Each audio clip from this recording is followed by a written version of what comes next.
word. So moving forward, so Jania, what will you say is the top ways to get a grant?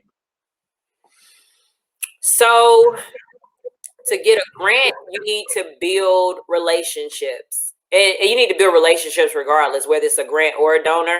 But I would say that you have to make sure your organization is being seen by those that are on the grant selection committee, right? Because they're getting in hundreds and thousands of applications vying for the same funding.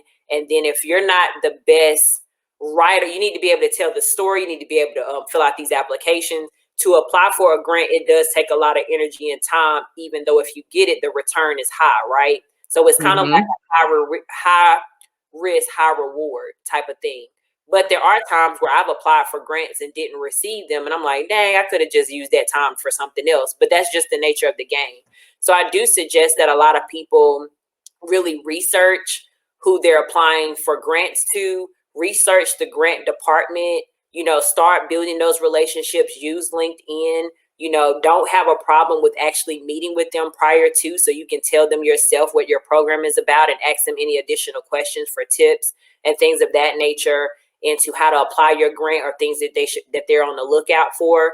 I would also suggest don't apply for a grant that does not align with your vision, because you hustling backwards, right? You hustling real backwards. So Walmart and Target, they have specific areas that they want grant funding for, or target areas. So let's say right now, because of the nature of the world with everything with George Floyd, we have a lot of racial equity grants that are out. But if you're not supporting racial equity, then you shouldn't apply for those grants, because one, you're already wasting your time, and two, you're not in alignment with what they're offering.